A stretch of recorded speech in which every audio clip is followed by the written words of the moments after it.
I just have to find the master. Oh, damn it. These things never work.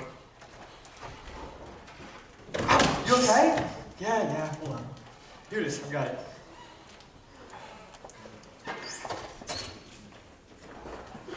Ow! Jesus.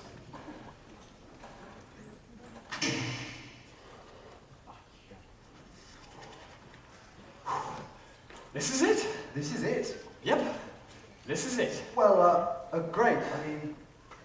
Yeah, it's a barn. No, I mean, yeah, I mean, it really is a barn. The cows walked out and the actors walked in. When?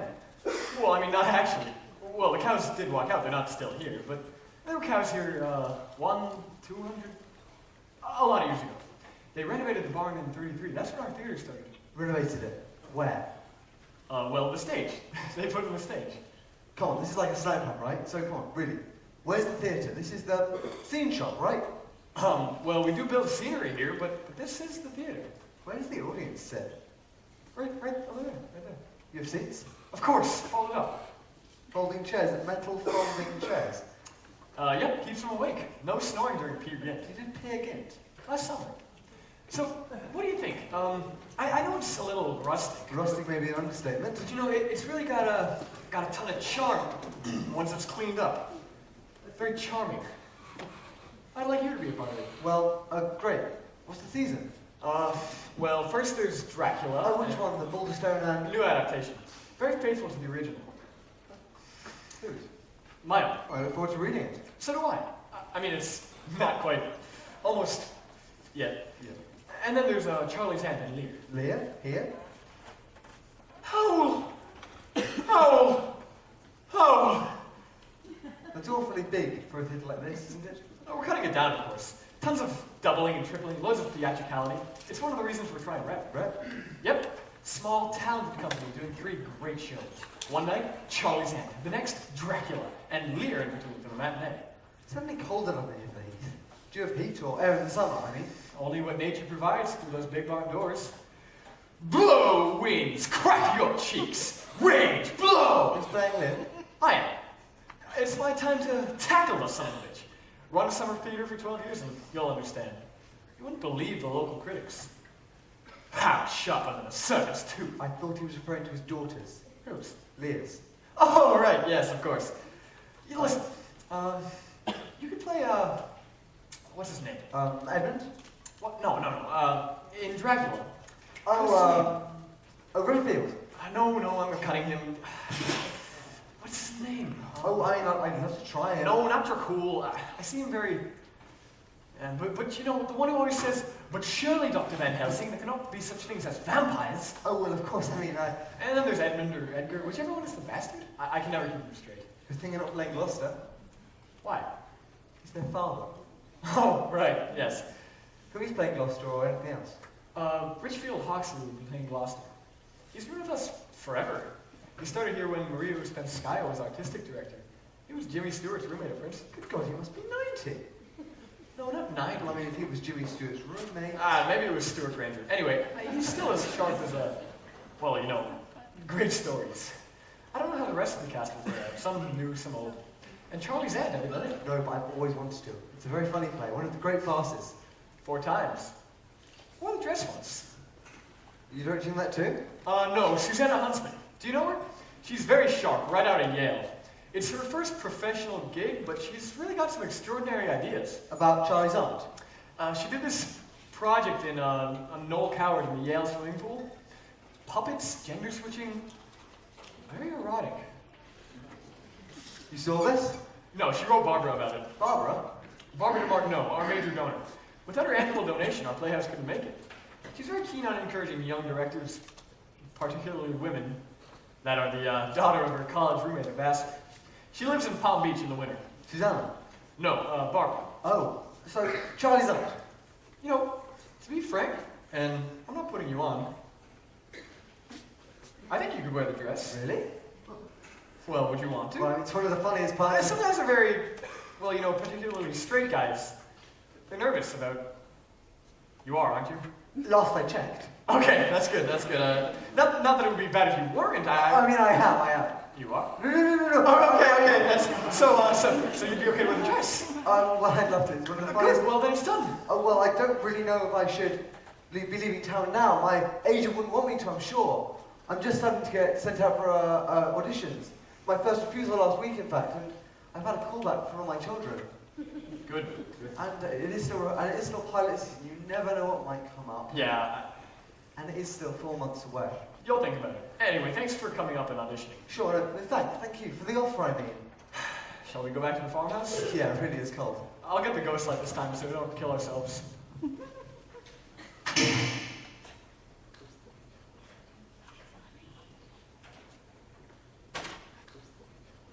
I know what it looks like now, but come July, beautiful New England evening, light setting back of our mountain, like Mr. Wilder says. And other nights, the sunset slants over the roof through the sugar maples with a lighting effect you could only dream about recreating on the stage. And sometimes the evening light is so clear, everything sticks out like an impressionist painting. Crickets. And then a couple hundred people come here to sit in an un-air-conditioned barn on metal folding chairs to watch us act out stories. Why? It's a complete mystery to me. Miracle of sorts. Who wouldn't want to be a part of that?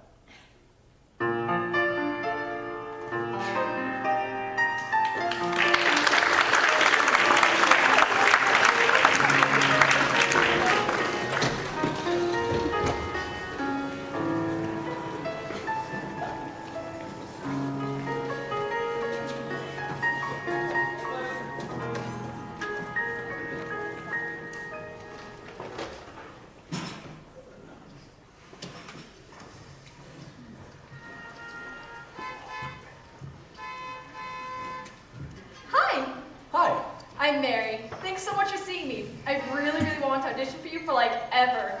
How are you in New York? Because if you're here this weekend, I'm doing a showcase, Teatro Grosso, in the Bronx.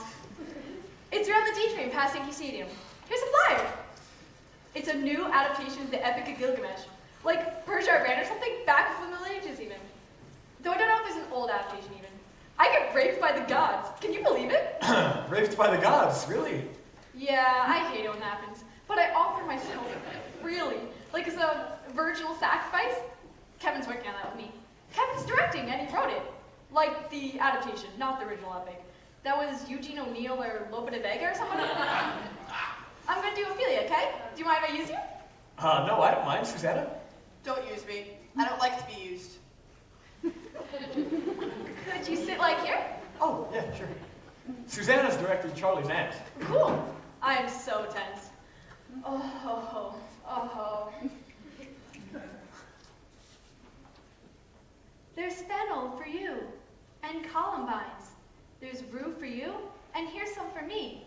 We may call it Herbo Grace of Sundays. Oh, you must wear your rue with a difference. Here is a daisy. I would give you some violets, but they withered all when my father died.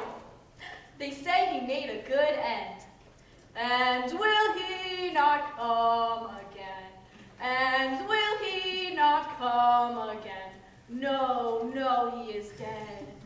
Go to thy deathbed. He will never come again. Good. Interesting choice. I think she really offers herself to Claudius, don't you? I'm working on her class. Paul, my teacher, says my work lacks emotional intimacy. Really? But I'm really trying to work on opening myself more to opening my intimacy in my emotional work. Oh, good, really good. That piece has never been that full for me before. Really? Good. Do you need more? No, well, I think that'll do it for today. Susanna, Charlie's aunt. Okay, thanks. Oh, Mary, do you swim?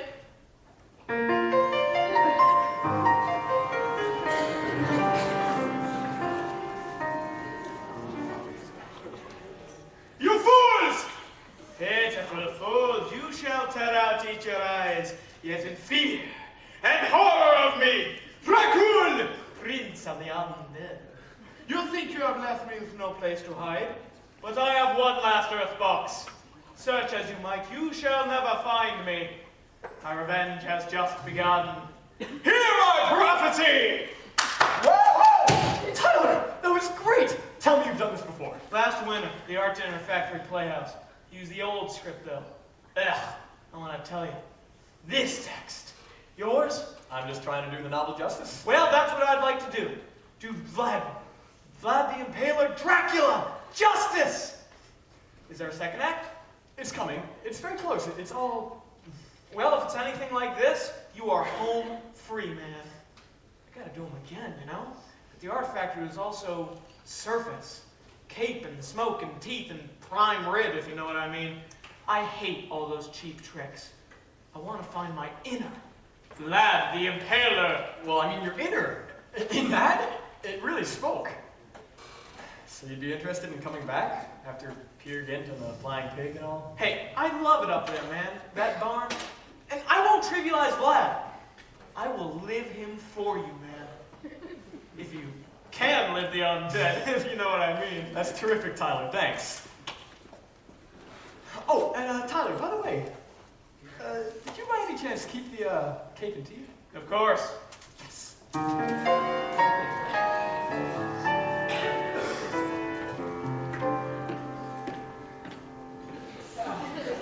This is the Playhouse auditions? Yes, come on in. So, I'm here to audition, my agent tells me. Yes, I'm Gordon Page, artistic director. And this is Susanna Huntsman, our guest director. Do you have a picture and resume? I don't think we've got one here. My agent didn't send it over? It doesn't look like it. I don't believe it. That hack. Don't know if I've got one here. Don't use them much these days. Really? Most people in the business know me. 30 years, and I guess you still need a picture and resume.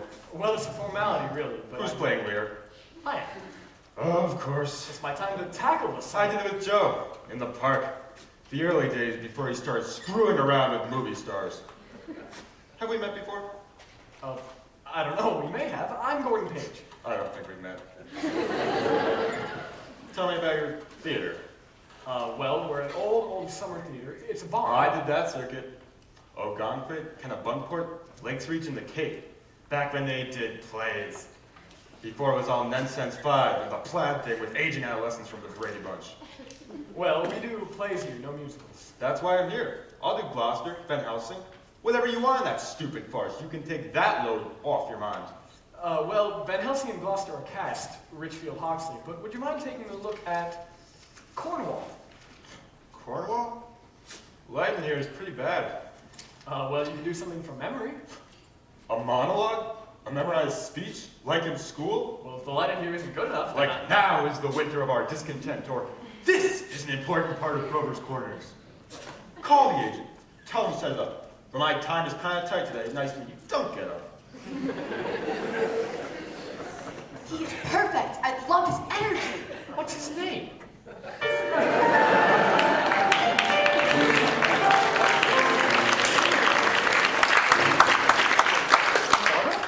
Mrs. Martineau. Hi, this is Gordon Page. From the Playhouse. Peer Gynt it was called. Those were trolls. Oh, I see. Sound of Music? No, I don't think we could do the Sound of Music. We couldn't fit the Alex in the Playhouse.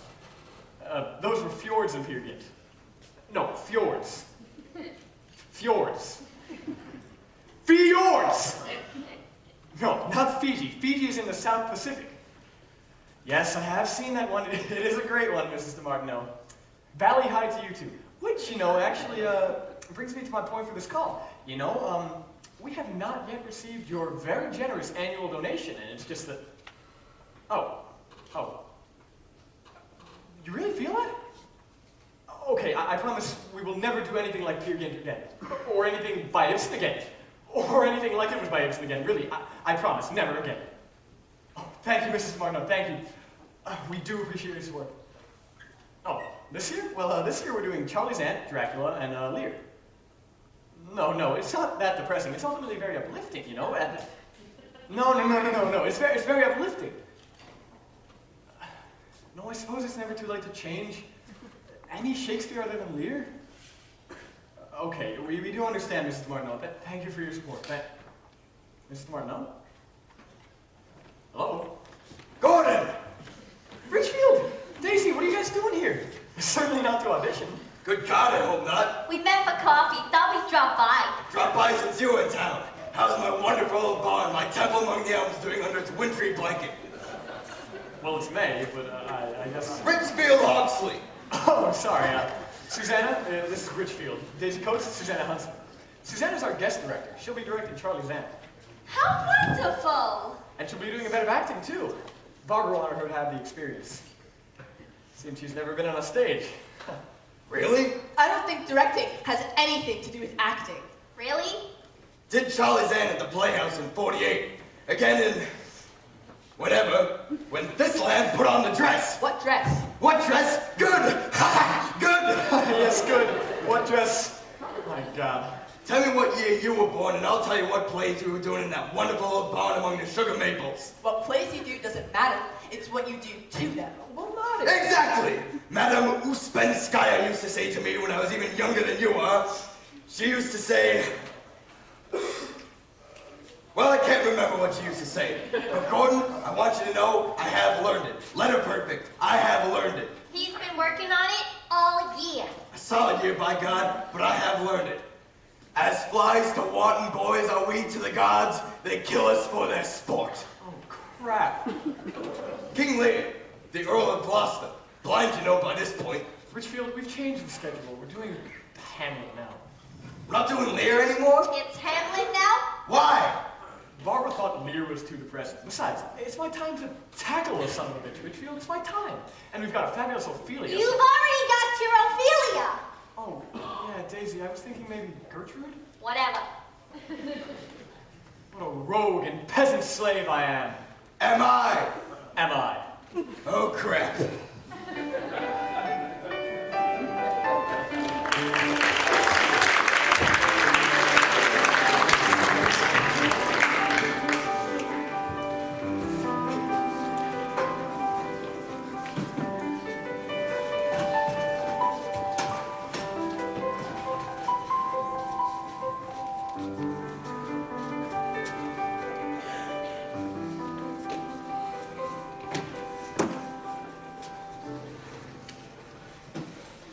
Okay, what's next? Cocktails? No, not yet, not yet. Craig.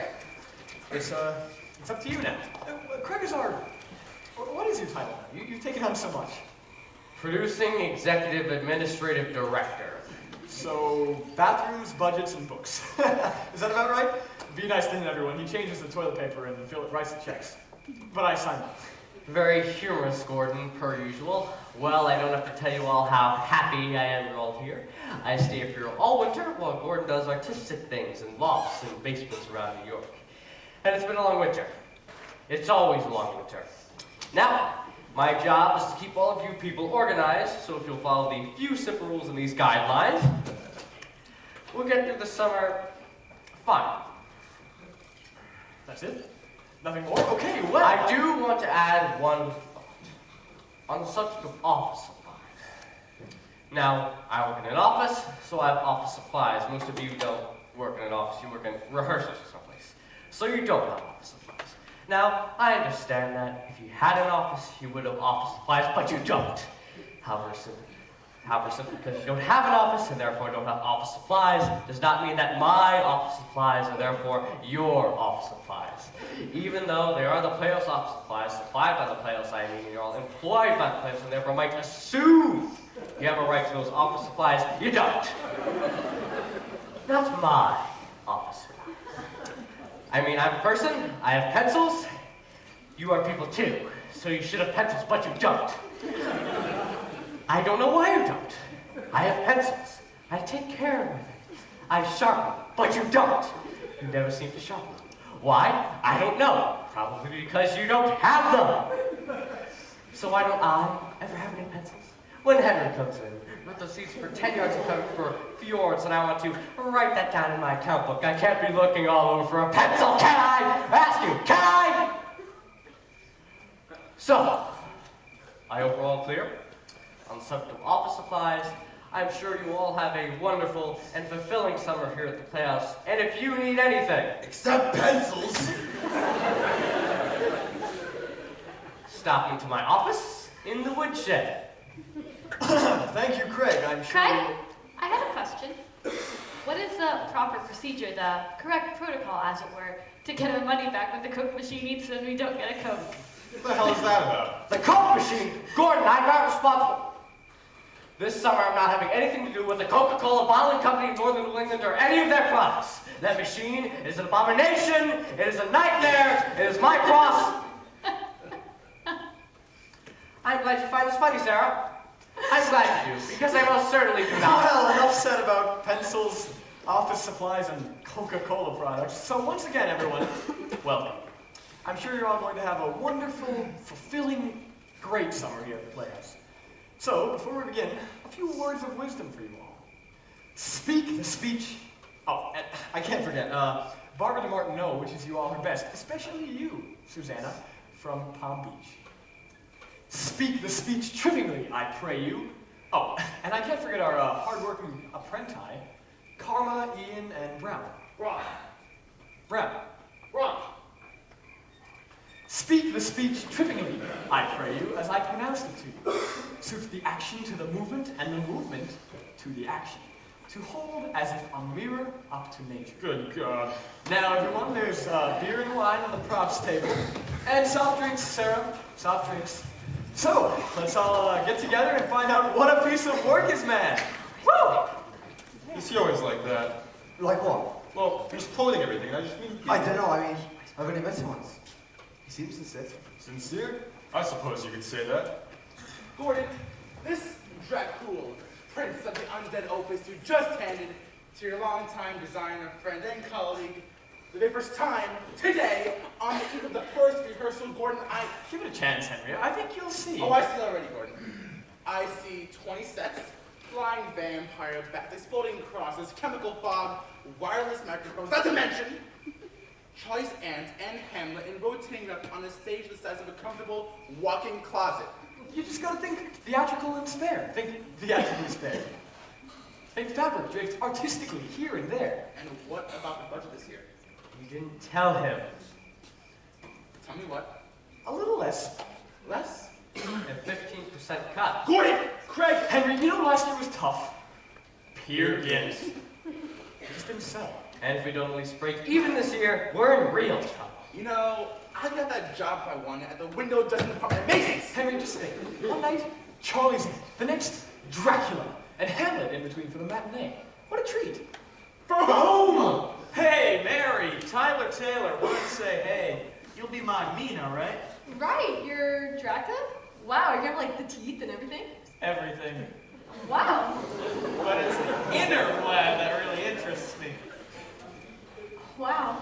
Because the question is, what does it mean to be truly undead? I think she really offers herself to him, don't you? Like it's a virginal sacrifice? It's really insightful. You want a glass of wine?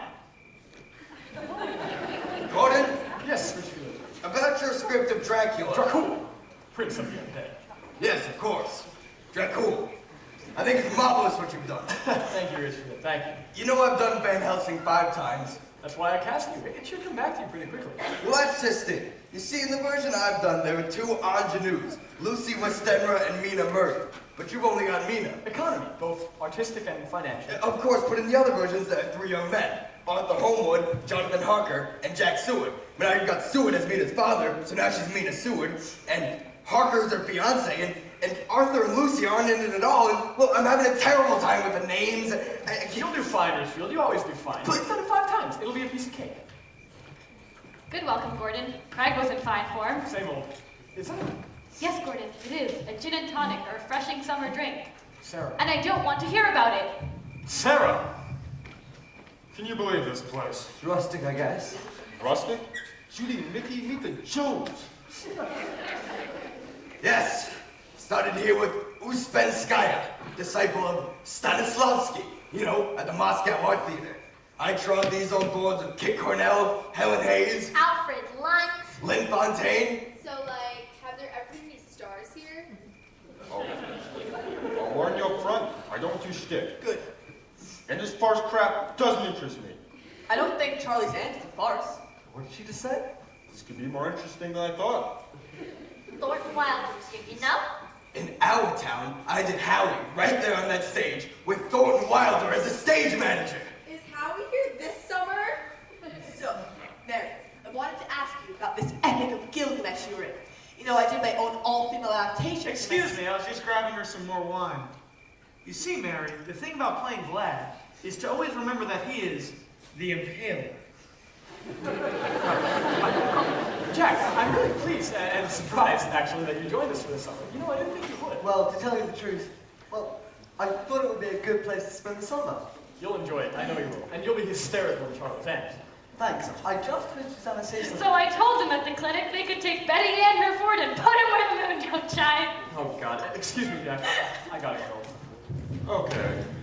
Tell me the truth. Why are you here? It seemed like a good place to spend the summer. I know truthful acting when I see it, and that wasn't. Well, I'll tell you the truth. I wasn't going to take the role. But I went back to New York and spent the whole winter and spring at work. Out of work, with hardly an audition even. It all seemed so pointless, this acting stuff. And so, almost on a whim, I applied to Columbia Law School. And to my amazement, they accepted me. I started in September, but I still have the opera this summer. So Leaving the business. If only I had the brains 30 years ago. maybe we'll have some fun this summer. Fun? Sure. 55 years old, 30 years in the business, and I'm ready to have some fun. Here, in the mosquito capital of New England.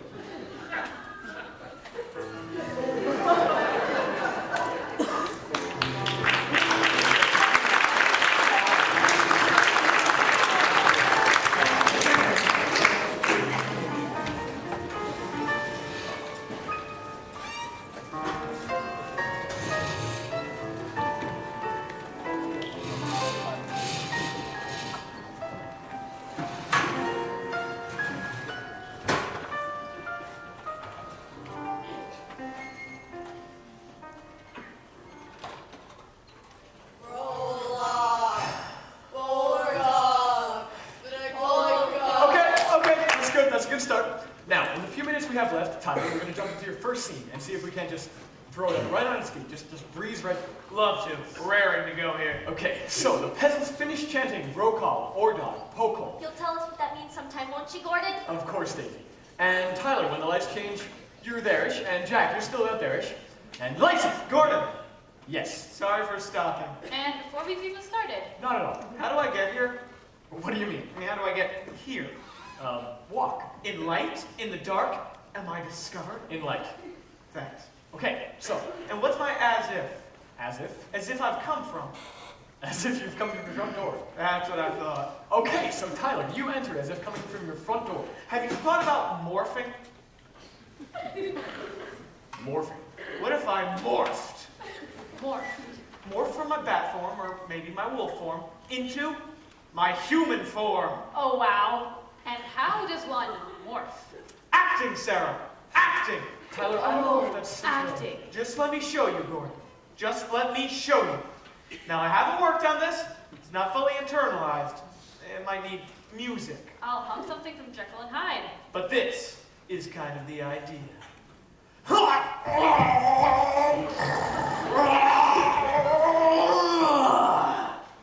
Welcome to my house, Mr. Harker.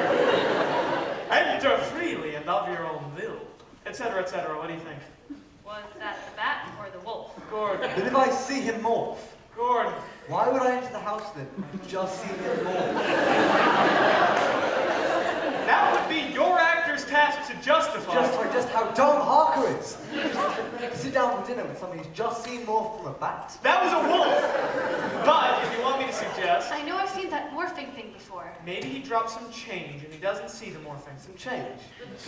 Or he needs to put in eye drops. Eye drops. He's from England, Jack. He wouldn't be used to the pollen in Transylvania, now would he?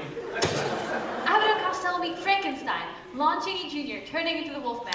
It's Gordon's favorite, Tyler. I think you've hit a home run with that. Or he could play like he had an aneurysm or a really minor stroke or something. He grabs his skull. I don't want to grab my skull. Gordon, what do you think? Really, it's your call. Tyler, it's a very creative idea. Very, very good and creative. And you know, if we had the time and money to really explore it, But here at the Playhouse, we like to rehearse, slightly beyond the first scene before we open. So the answer is no, Tyler. Okay, good. So, the lights changed, and Wilhelm. I know. What if Harker was like a zoology major in college and really interested No, in lights! Welcome to my house, Mr. Harker. Enter freely and of your own will. Count Dracula. I am Dracula, and I bid you welcome into my house. Come freely, go safely, and leave something of the happiness you bring. Wolf howl. Act with me, Sarah. Become the wolf. Ow. Ah, the children of the night. What music they make. Can I stop? Of course, anytime. Thanks, but there are a lot of issues when you're playing the undead, you know? I know. Where's the house? Behind you, kind of up-centerish. Does that work for you? So the door's behind me? It could be below you. Wouldn't it make more sense if I were in the door? Holding the door. So the first thing the audience saw were my claw-like fingers slowly wrapping around the door. I just got chills. Are you in this scene? Maybe on Welcome to my house. No, I want to complete it before I speak. I want it to be my significant psychological gesture for the role. I just think that we need to move on, you know, to advance the plot. Gordon, there isn't really a door. Tyler, there isn't really a door. I thought you said the door was behind me. The house is behind you. The front door isn't part of the house. It would be, wouldn't it? But it isn't real. But it isn't real. You mean this door isn't real? No, the door isn't real. Could you possibly tell me how I can justify welcome to my house, Mr. Harker, without a door? Well, it's an open environment, space, unit concept. Maybe someone, anyone, could have told me that before I signed the contract. In New York. But here we are, in New Hampshire. So you just tell me, how do I welcome to my house, Mr. Harker, without a door? You could use some of the acting you saved by not morphing. Tyler, it's just that Henry didn't design a real door for the set. Oh, I see. The set is going to tell me how to play this role. The designer is going to dictate me, the actor, the one, the only one who is actually up here. Apart from me and my eye drops. Actually up here, tearing his guts out in front of 200 people. The designer is going to tell me how to act this moment? I guess I could ask Henry to drape some fabric in the shape of a door. Henry! Tyler, there isn't really a door. There will not be a door unless you pick one up and morph it on here with you. Well, I can do that. Oh!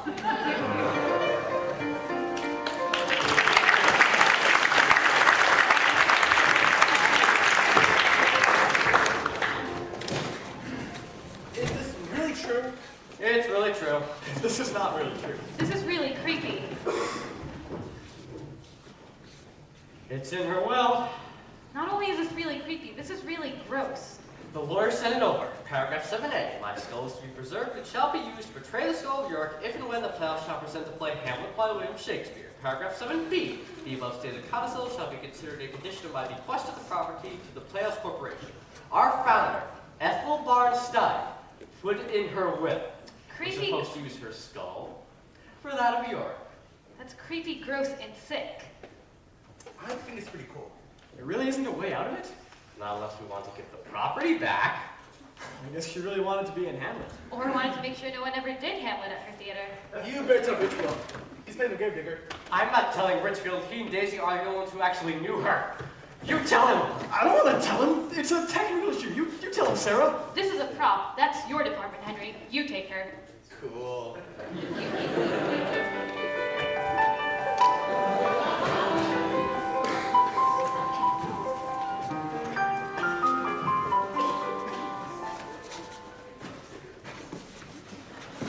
Tea, sir. Look out! Here's tea! Well, what of it?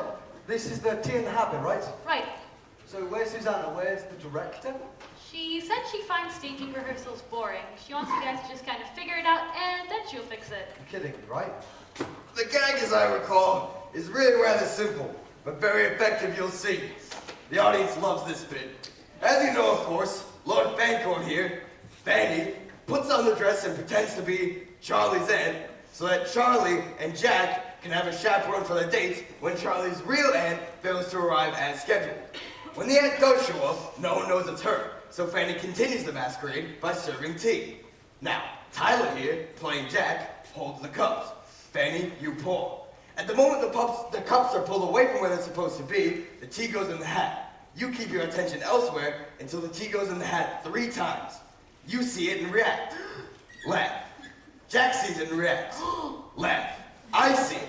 I react. Enormous laughs. Roars, in fact. You do it in rhythm, with the lines. Right. Good instinct. I'll hold out the first 2 cups after. Do we all take tea? I'll pour the first 2 cups for real, to set up the gag. I'll hand to Mary. I passed Amy. I mean in real life Karma. I wish I had your name. And then to Ian, I mean Charlie in real stage life, like to play Charlie's aunt.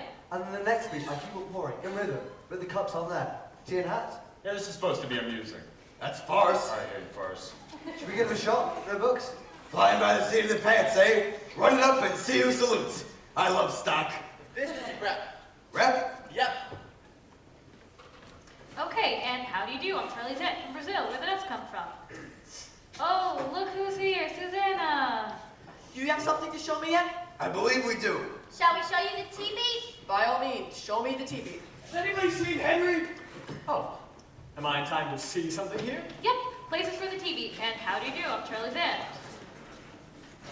How do you do? I'm Charlie's aunt from Brazil. Where did that come from? How do you do? Do you know I'm most interested in meeting you? Really? I knew your late husband intimately. Whatever's the matter? She knew my late husband intimately. Well, how are we all getting along? Everything's all right, isn't it? No, she knew my late husband intimately. Deuce, he served. Look out, here's tea. Well, what of it? You must serve. Now, Donna Lucia, will you pour out tea? Why, certainly. May I help, Donna Lucia?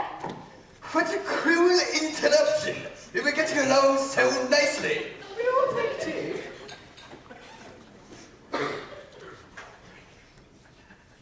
You haven't been in England long, have you? Change the subject. Change the subject. No. Do you take sugar and cream? No, do you take sugar and cream? Ask her if she takes sugar and cream. Ask her if she takes sugar and cream. I think I should like a little sugar and cream, Donna Lucia. My hat! My hat! I beg your pardon.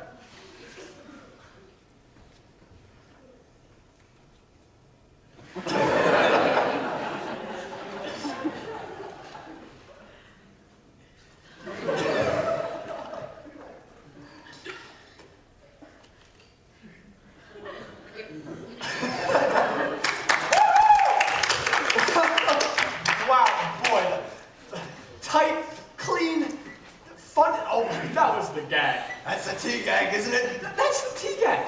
You know, Susanna, now it can be said, I didn't think that you would have it in you with the swimming pools and the puppets. But you know, that was the tea gag. I've been thinking about this scene a lot. It is the central event of the play, Lord Fangorn. A man dressed as a woman. He's pretending to be something and someone he's not, and he meets a person he's pretending to be, the real woman. The stakes are as high as they can get. Now, the question is, and no one can answer this but you, Lord Fangorn, is he or she a transvestite, or is he or she a cross-dresser? Do you see? The distinction is vital. What do you think? I think it's a 19th century farce. I think it's supposed to be funny, Gordon. Yes, a guy in a dress is funny. Unless you're the conflicted soul in the dress. I've worn the dress. I mean, not me personally. I played the part, you know? Richfield saw my Fanny. And a fine Fanny it was. That both of you understand that at heart, this is about the anguish of gender, and I want to explore that. Now, I'd like to put in, right at the point where the scene comes to a crisis, a new sound cue, those sinister, howling dogs from Dracula. That will be your cue to enter with the tea, Butler. The howling dogs will be your cue. I think they will begin to suggest the inner torment and rage of gender crisis. But funny, inner torment and rage, right? Gordon, I gotta go talk to Henry. you are not walking away from this. Oh, Henry! You know when you were talking then about like anguish and inner torment and rage? Well, it kind of reminded me of the scene from the Epic of Gilgamesh where I offer my body to the gods. I mean, the gods kind of looked all anguish and torment and stuff. Not about their gender, I guess. because they didn't have any clothes on. Neither did I. So gender identity is real clear. I knew I should have seen that show! Okay. Before we get back to text, I want to explore this scene through physical improvisation. Oh, wow. Oh, dear. Oh, crap. I mean, what is tea, really? Isn't it at base a feeding ritual? So, I want to explore this primitive ritual as if you were animals on the African savannah, beating at dusk at the watering hole. Mary and Karma, you should be gazelles. Wow. Way cool. Burden. If I have to do this, and I'd really rather have a root canal. But if I have to do this, I'm going to be a crocodile, lying in wait by the water's edge. Excellent. Richfield and Daisy, the aging lion and lioness. Aging? And Jack, Tyler, and Ian, a pack of young male orangutans. You know, of course, Jack, the orangutan is innately bisexual. No, I didn't know that. Whoa! My orangutan is not bisexual, okay? I don't know about you orangutans, but my orangutan is completely heterosexual, okay? Okay. All right now, it's dusk at the watering hole. What am I? What do you think you are? The butler? A wildebeest. Be a wildebeest. I don't know how to be a wildebeest. And that is the very reason why we need to improvise this scene. I'm sorry. And it's dusk at the watering hole. Excuse me? Yes, Do you want like gazelle sounds? of course. What do gazelles sound like? Well, they're kind of They whinny. Winnie. nay. Cool. And the sun sets wearily over the dry, hot African plain. Two nimble gazelles warily approach the ever-shrinking communal pond. Here we go now, everyone. Yes, lion and lioness, the proud hunters, and the toothless old alpha male. Toothless? Say it. Keep your bubble filled. Keep your imaginative bubble filled. I think I broke my bubble. I bit it with my teeth. Richfield! She called me toothless. Okay, orangutans. Now you. Come on, now you. Good. And wildebeest. Now you. Teaser!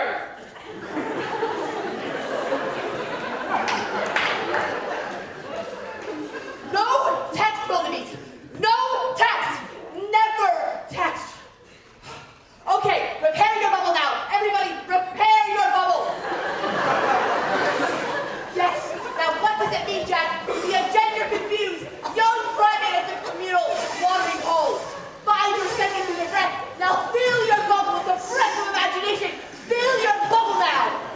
Tea time on the savannah. Explore it. Yes.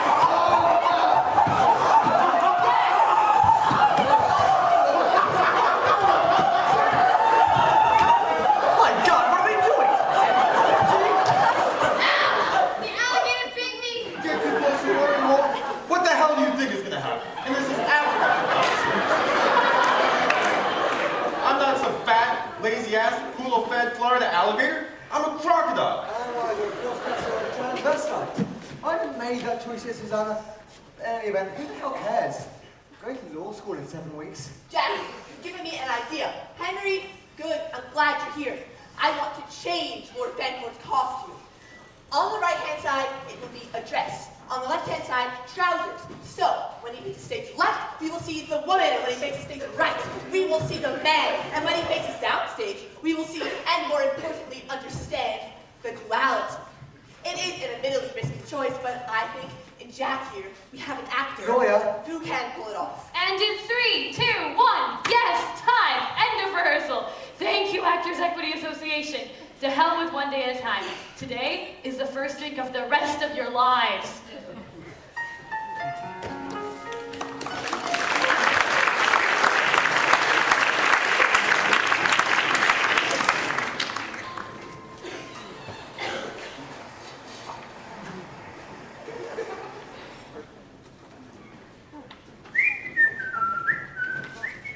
Gordon!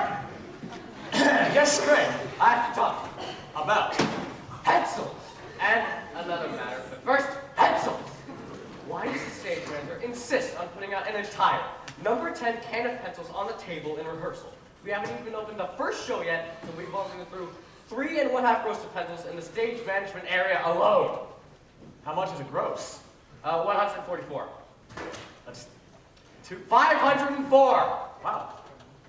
That's a lot of pencils. Yes, Wow. that certainly is. A lot of pencils. But I've got an idea.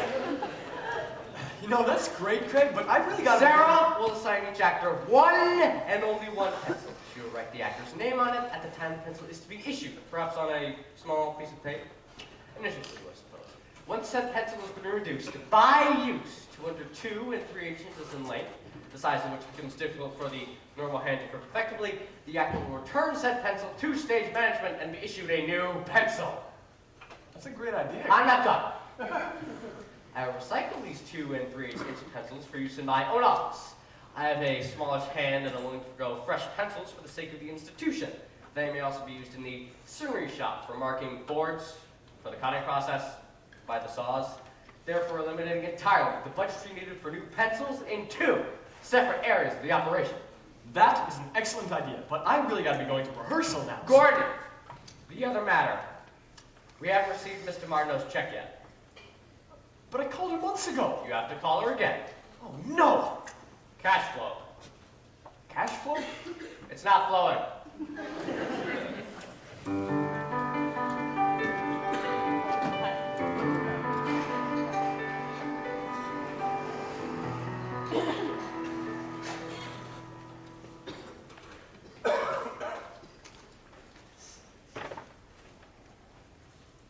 Hey! Good morning! Good morning. Are we practicing Dracula now? Or is it Charlie's aunt or Hamlet? I get so confused. Dracula! Dracula, yes. So, you must be our beautiful Miss Lucy, fiancée of the good Mr. Homewood, daughter to the kindly Mrs. Westenra. No, I'm Nina, fiancée to Mr. Harker, daughter to the kindly Dr. Seward. Nina! Oh dear. You want to run lines for our scene? Which one? I don't have the lines for the little real scene we have together. I kind of just lie there and you talk some about how I'm now flesh of your flesh, blood of your blood. And when your brain's just like, come to me, I'll come to you for all of time. And then you suck on my neck. Yep. Want to rehearse? You were so diligent. You always want to rehearse that scene. Well, Mary, that is what being a professional is all about. So, you lie down on the bed, and to that end, this... It tickles. You know, I really want to ask you something.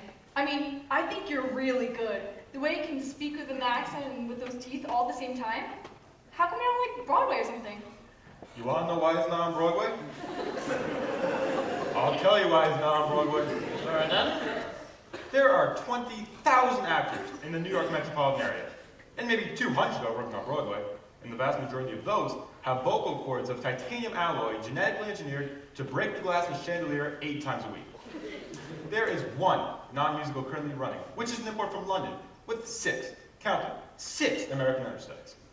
And now, since it is apparent that without a stroke of luck approaching the supernatural, neither Tyler Taylor, nor Bernie Volker for that matter, will be morphing into a Broadway actor anytime soon. So, what's left? Well, he can stay in New York and work in one of our prestigious off-Broadway theaters dedicated to the ideals of high art and low pay for maybe $300 to $400 a week.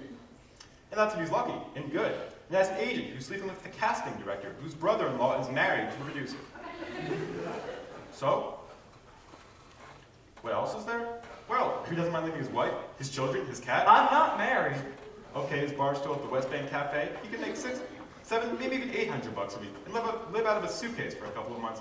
In St. Louis, Cincinnati, Salt Lake, Sioux City, or God forbid, some unair-conditioned barn in New Hampshire. Like here, the Playhouse, the Dachau of summer theaters. Or he can stay in New York, keep his straight job as a waiter, bartender, word processor, phone sex operator, make triple the money, and have a life. But then, we wouldn't be acting, would we?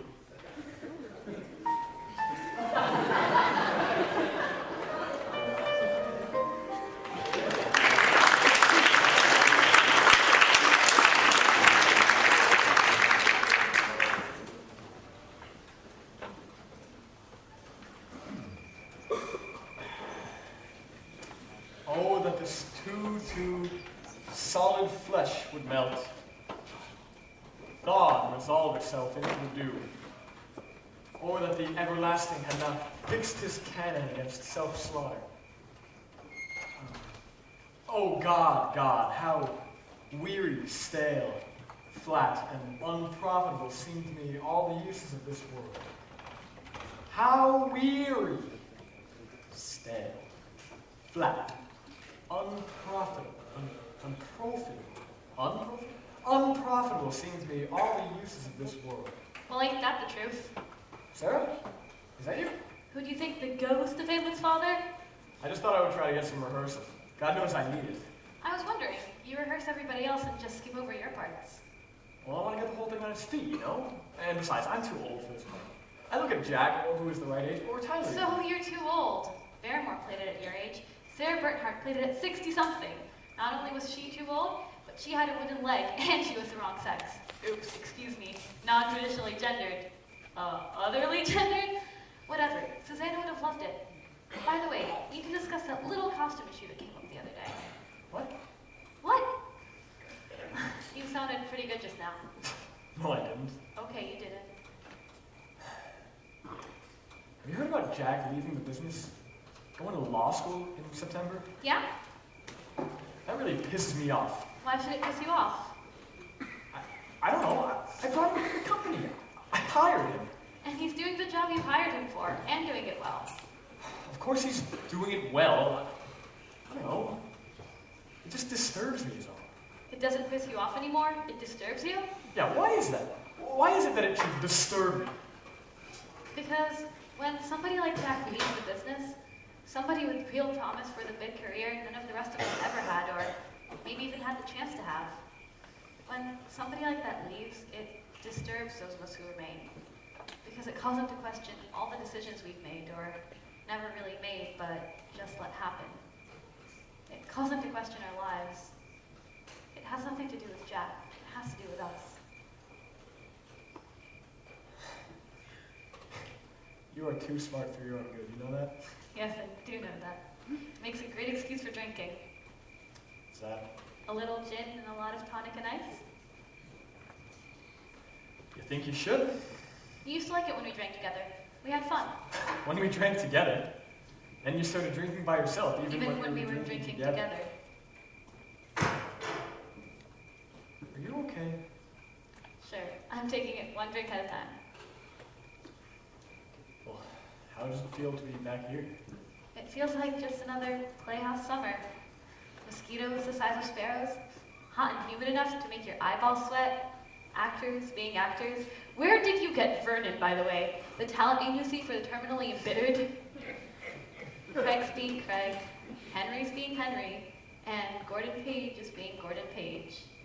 You need to spend some time in Charlie's ant rehearsals, Gordon. We're out of control. I know. Just another playhouse season. Feels good to be home.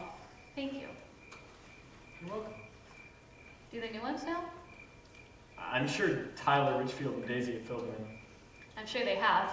The only thing thicker than the mosquitoes around here is the gossip. Do the speech again. I promise I won't interrupt this time. Don't worry about the scansion. Just be simple and quiet, the way it used to be when we were 25 and you were burning to play this part. And you'd read it to me in bed before we turned out the lights.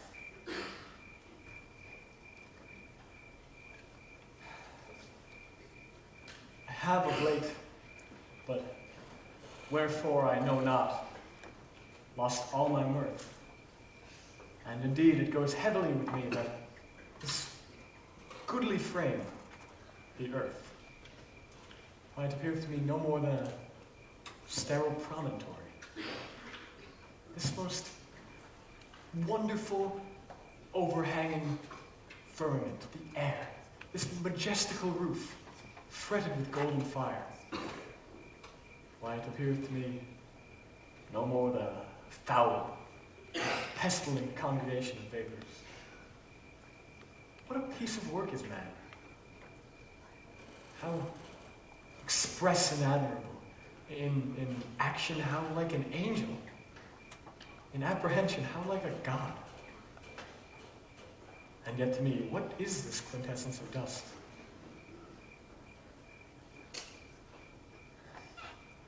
break my heart, or I must hold my tongue.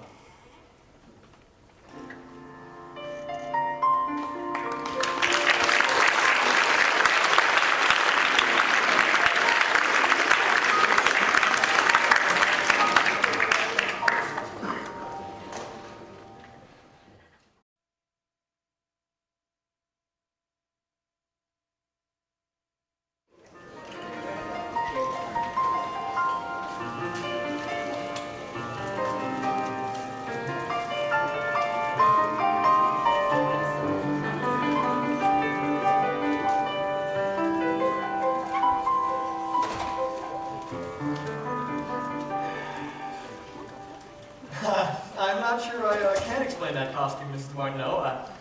Yes, one half did look like a man and the other like a woman. You know, he is a man. All man, I should say, though it's not really my job to check that sort of thing.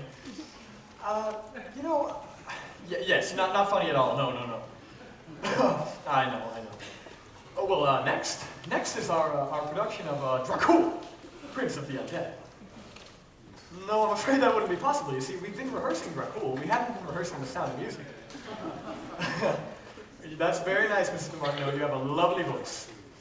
Do re mi to you too, which actually brings me to my reason for this call, you know. Well, we had spoken several months ago. You were in Palm Beach, remember? Well, you had indicated that you were going to send us your very generous annual donation. And it's just that, well, we haven't gotten it yet. And, you know, the cash flow Is not flowing! is not flowing, yes. No, Mrs. Martineau, I'm pretty sure I don't know all the words. You know, in fact, I'm sure I don't know all the words. No. Really? Okay. Doe, a deer, a female deer, gray, a drop of golden sun. What the hell is Gordon doing now? Speaking with our largest single contributor. Mrs. DeMartino? Yep, Does she want her granddaughter to be an apprentice again? I don't think so. Not after the last year. Wasn't she one of the village girls in Peer Gynt? The one The that... one that cried all the time because she thought she was pregnant by the Troll King? I didn't know that. It was hysterical. That's why she was upset? Wouldn't you be if you thought you were pregnant by the Troll King? You thought it was hysterical. Yeah, the pregnancy was hysterical. Imagine. Thank God! What, Tyler? Oh, don't look at me. I was not the Troll King. I was Peer Gynt. Oh no, it was you. It wasn't the Troll King, it was you. Oh, come on. What do you mean? What does she mean, Tyler? Nothing. Got it! She's bringing it around today. My God, Tyler, what was she, 16? 18 maybe? 22! What, do you check their driver's licenses? Of course! What are you guys talking about? Nothing.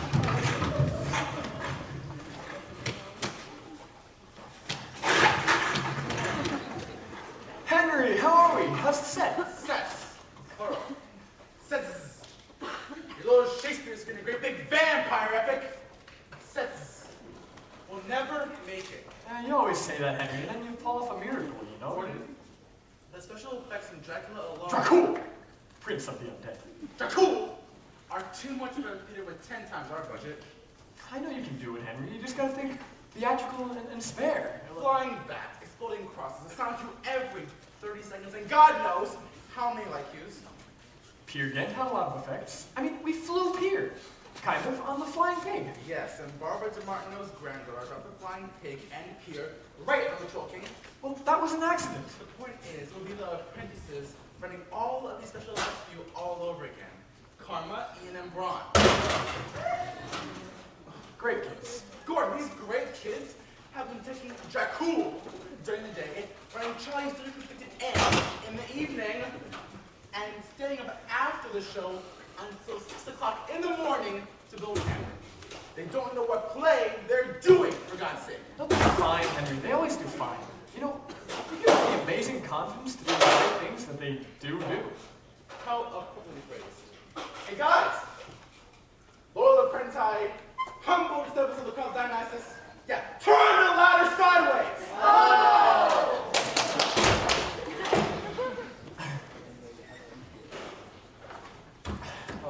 Hey, Brown, Ron, what do you know? bring the tea on when I hear the howling dogs. That's all I know. You're such show. A deer, a female deer, Ray, a drop of golden sun. Sarah, Henry's a bit worried about the effects of Dracul. A bit worried? What do you think?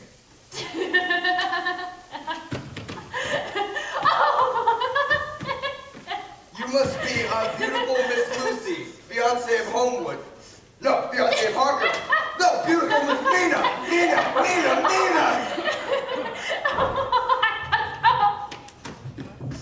I rest my case. You're a pessimist, Henry.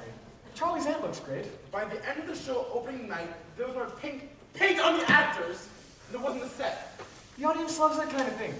Makes them feel part of it, you know, like live theater. Well, if they like Charlie's aunt, they're gonna love Dracul, Prince of the Undead.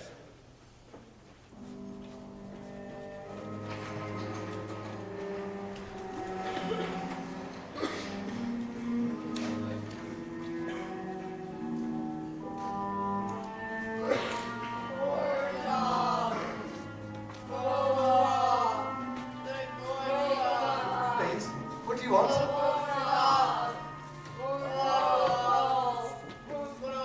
Please, does anyone speak English? What do you want? Please, does anyone speak English? Prolog mean vampire. In the year of our Lord 1892, a series of documents came into my hands. These diaries, newspaper articles, and letters from dear friends one to another have been placed in order to reveal a story so totally at variance with the possibilities of contemporary belief so as to appear the ravings of madness. I offer no proofs. You have only my word before God that what follows is pure and simple fact.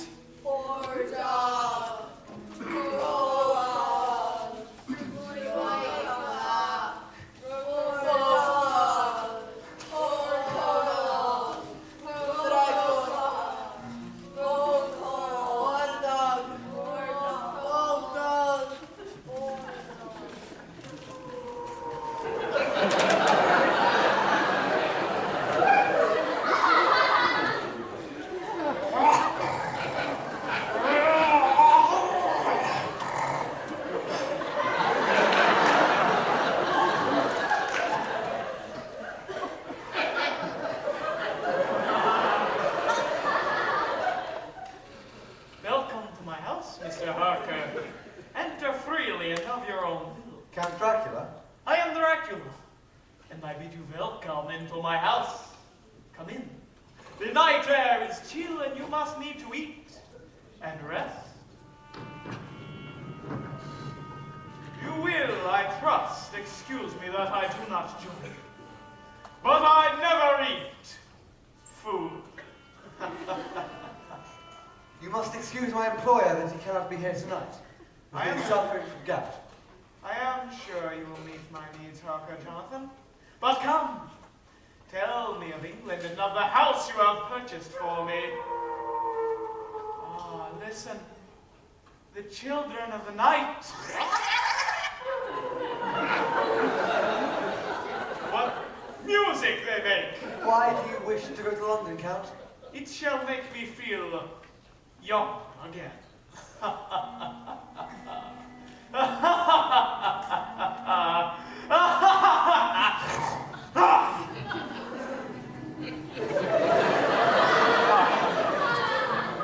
Good God! Was my employer suffering from gout and unable to make this journey got me into now? I ask myself. At once I begin to scale the castle. And I search the highest tower. I lean out the window, and the wild crags of the Carpathian are arrayed before me in the bloodless light of a full moon. What manner of man is this? May 30th, 1892. I vainly watched as a band of Transylvanian peasants load 50 great wooden boxes onto their crude wheeled handcarts and wheel them slowly through the castle gates. The Count intends to travel to London, and I'm to be left, here, left to them, the horrid bride of Dracula. I must go and scale the castle wall. God be merciful.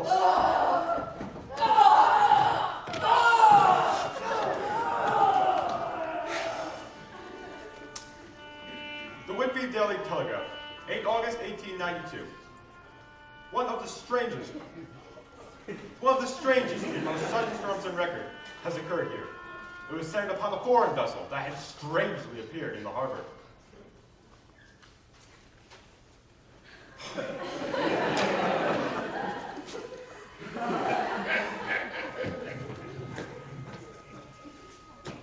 Not a living soul was aboard, only the body of one poor seaman, whose throat had strangely been ripped open, as if by some animal. And strangely, a large and wolf-like dog was seen leaping from the vessel. This strange schooner was only carrying a small cargo, a number of strange, large wooden boxes, filled with earth. Strange.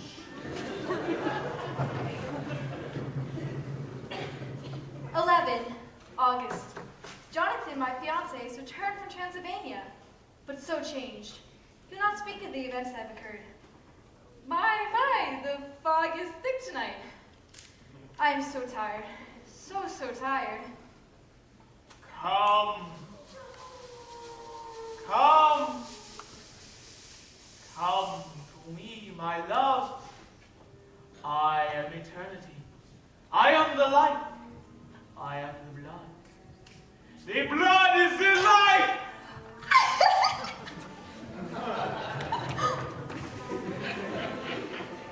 My daughter, Mina, has been extremely tired and weak lately. What the hell is going on with me? Yes. It is strange, these voices in the night. I've written to my friend and professor, Abraham Van Helsing, who is not only a doctor, but philosopher, metaphysician, and expert on strange diseases. So, you must be our beautiful Miss Lucy, fiancée of the good Mr. Holmwood, daughter to the kindly Mrs. Westenra. No, I'm Mina, fiancée to Mr. Harker, daughter to the kindly Dr. Seward. Of course you are! Whatever your name, I have the so great pleasure of meeting you because you are so beloved. They tell me you are a trifle pale. No, I'm all right, doctor. I'm fine. So now, Miss Mina, forgive me. I wish to feel the glands in your throat. God to him! What is it? Whatever's the matter, doctor? Nothing, my young friend. Miss Mina, you have 2 small puncture wounds here in your throat. Do you know where you got them? No, I don't know. I'm fine. Leave me alone. Oh, Miss Lucy. Oh, Mina. Oh my God, Mina. Hold me, Jonathan. Don't let me go. Hold me. We will step into the next room. Ja.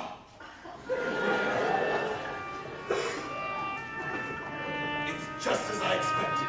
There can be no doubt. No doubt as to what, Professor? Have you never heard of the vampire? The vampire in England? The vampire in the 19th century? Yes, the vampire in England in the 19th century.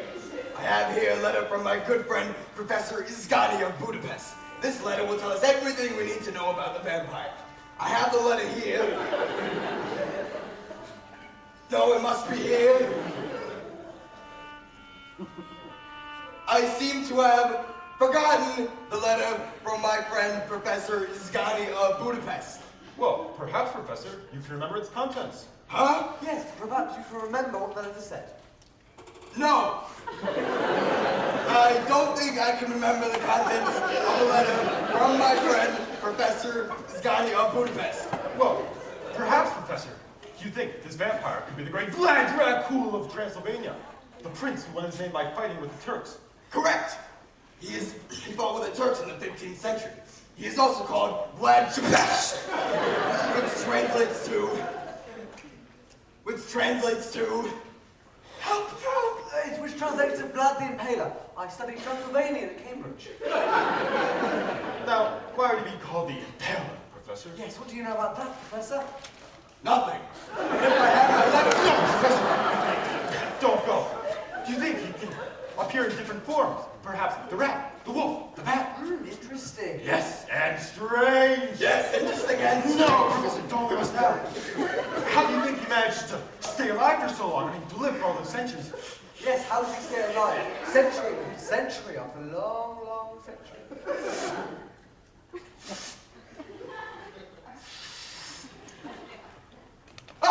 I know. He flourishes by replenishing his own life with the blood life of the living. But surely, Lord Van Helsing, you You can't make this a vampire in this day and age. He is called Nosferatu, the undead, and your mortal weapons are powerless against him. Good Lord, if this is true, how are we to begin? Even if we find him, how can we possibly destroy him? I don't know! I have forgotten the letter! Perhaps, Professor, you should have memorized the content. Memorize? In rehearsal! Yes. I'm sure it means that in preparation for our meeting here today, in rehearsal, as it were, for our meeting here today, in 19th century London, you might have committed the letter to memory. I have it! I have the letter, Professor, from your old friend Professor Ascani in Budapest. Oh, thanks. Yes, he can be destroyed, but only by one method. A wooden stake must be driven in the vampire's heart. But surely you can't make... No? Back to bed now, Charlie. No, but Yes, but you see, now we have the letter.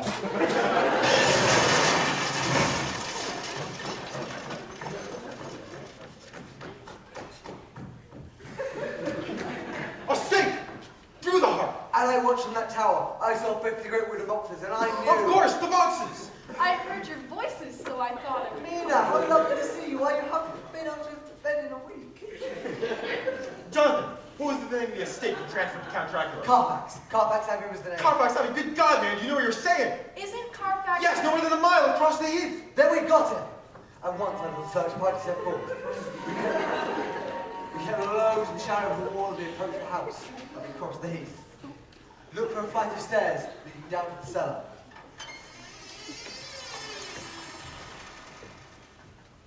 Good Lord, what's that? A bat! Shoot it! You cannot kill that bat with your little gun. Did it? The gun didn't fire. You see... Professor, the stairs, right over there.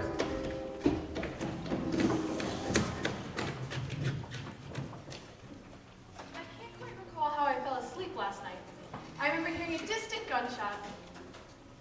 Or perhaps a distant click-click. And then, the sudden barking of dogs. Yes, I do remember the sudden barking of dogs. Barking dogs.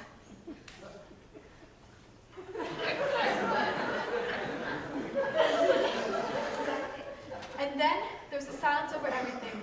A silence so profound that I got up and looked out my window. All was dark and silent.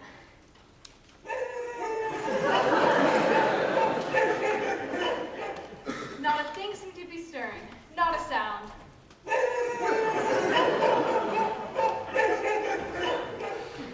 All was to be dark and silent as grim death.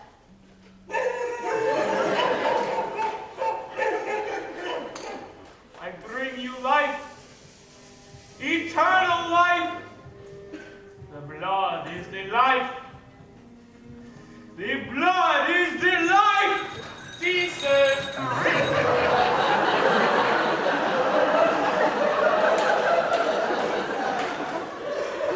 Ah, tea. Tea? Yes, you must serve. Yes.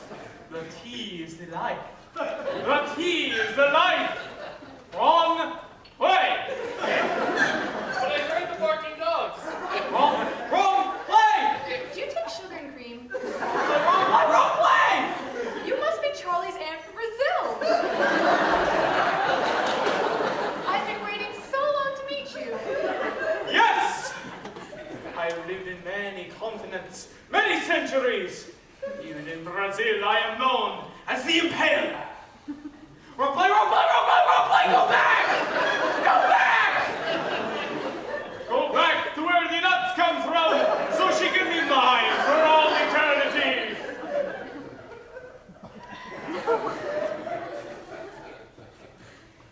I morph you away! Away! Away! Oh! Oh! Ah!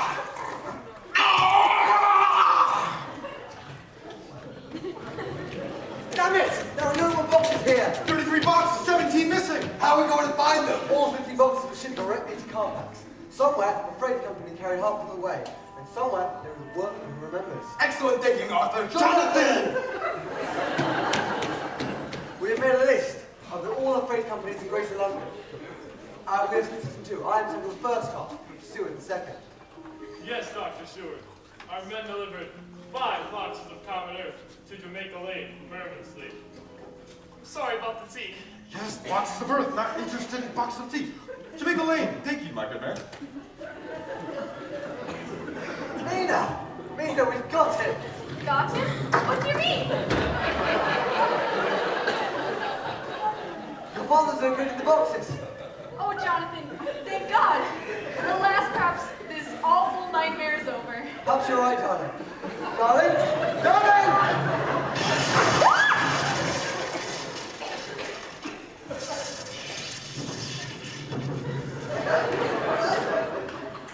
Oh, Jonathan, thank God. At last, perhaps this awful nightmare is over. Whatever's the matter, darling? I don't know, Jonathan. Just hold me.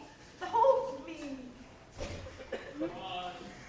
Jonathan Harker, you are mine. Your thoughts are my thoughts.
To that end, this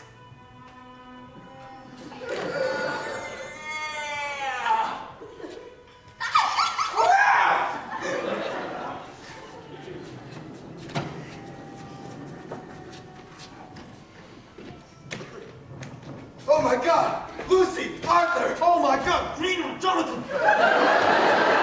Lucy, Mina!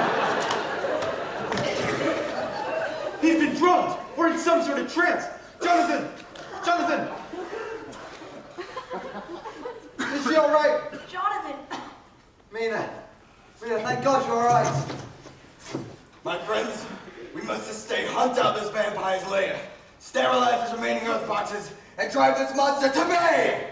We quickly made our way to Jamaica Lane, where we discovered more of the great boxes of soil from the vampire's native Transylvania. 16 boxes here. 33 at Carfax. And now only 16 here. That makes 48. 49. Ah, yes, Einstein, 49. Oh my God. Mina, I must go back to Mina. No, wait. Shh. He comes. To your places.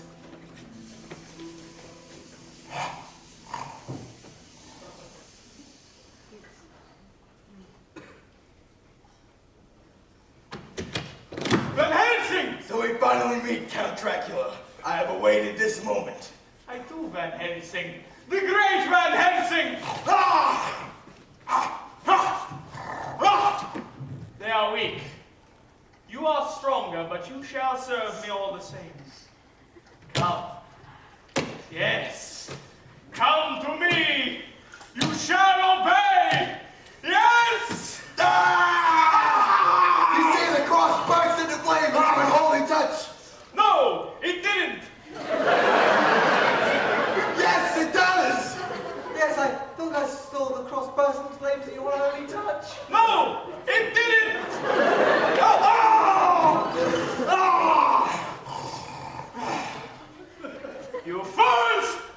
Pitiful fools, you shall tear out each your eyes, yet in fear and horror of me, Dracul, Prince of the Undead! You think you have left me with no place to hide, but I have one last earth box. Search as you might, you shall never find me. I shall think my... Hear my prophecy! No! Look! He has escaped us! No, he hasn't escaped us. He remains where he is. But look! Now he's escaped us. I cannot see him. I think he is becoming invisible. I can no longer see him. Can you see him, Stuart? No, I can no longer see him. Can you see him, Dr. Van Helsing? Yes? No! I don't think you can. The mist is growing before our eyes. If you believe in vampires, clap your hands! Yes, clap your hands as hard as you can and maybe for Richard Powers! I think you can think right there. I'll take care of this bat. Where's the bat? Why can't I take care of it? Do something. Let's go. There it goes! Yes, there it goes! The evil one has morphed himself. Away! He has escaped us! Oh my God, Mina, all is lost! Mina! No, Jonathan. Of this I'm sure. There is but one last earth box, and we shall find it if we have to trace him all the way back to Transylvania. And so we shall! And so we did! Now, we enter the castle. As we enter the castle, we rip open shutters, doors, cupboards, and are pulled by my horrid memories of this place.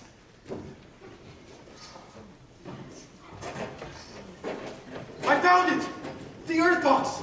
It's the last one! Now, quickly, there's little time. The sun is setting. Jonathan, the mountain state. There they are! The horrid cries of Dracula! No! Leave the master! Leave the master alone! I'm melting! Harker, for God's sake, hurry, the sun! The sun's almost gone! Darker the mountain state!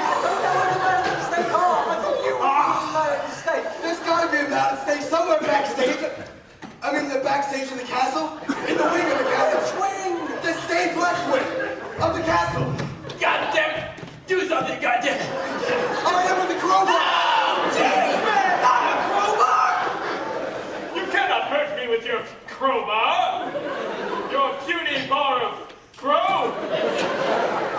I think one of the brides is taking them out to the stage right wing of the castle. I think she's been converted to the good side of the force. Yes, she has! May the force be with you, sister. Now, Arthur! Jonathan! No! Ow! Sorry! Do it yourself!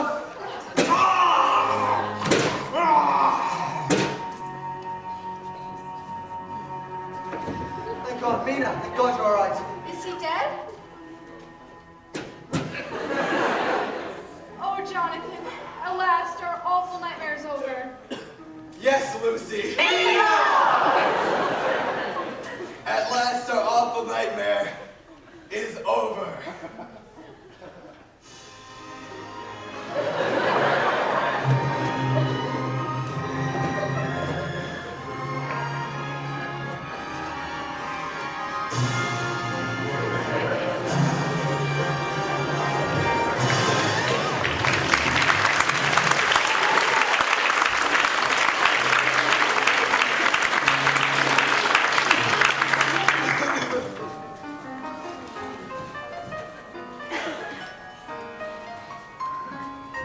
That's 2 weeks in a row. I wouldn't ask if we didn't really need it. I'll bet Mason that this is their payroll. The board has already agreed. Do you have any idea we might get paid? I don't know. And after tonight, I would bet Dracul, Prince of the Undead, is going to bail us out.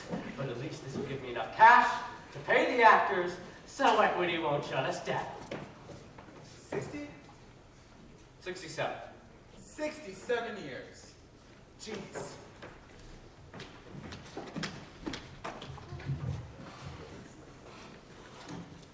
It could have been worse.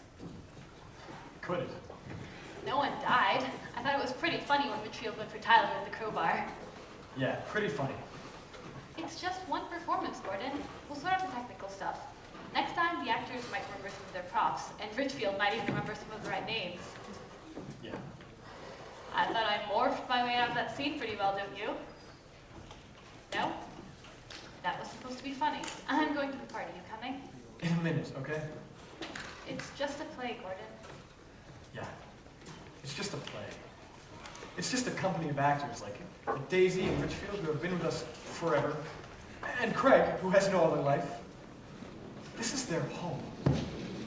Andy McAllister was out there tonight. He saw his first play here in 1938, and tonight he brought his grandson to see his first play. It's only a 67-year-old theater. I'm sorry, honey.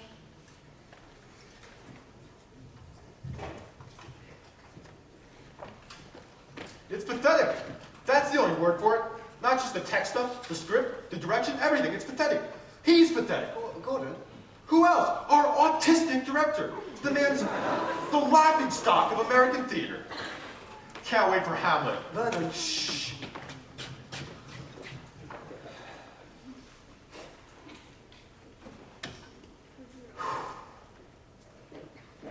Oh, that this too solid flesh would melt, thaw and resolve itself into a dew. But that the everlasting had not fixed his cannon against self-slaughter.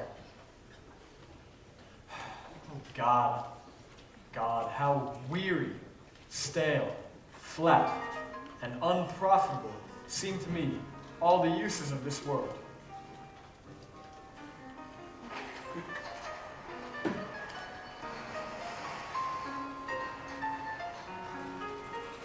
It is not, nor it cannot come to good.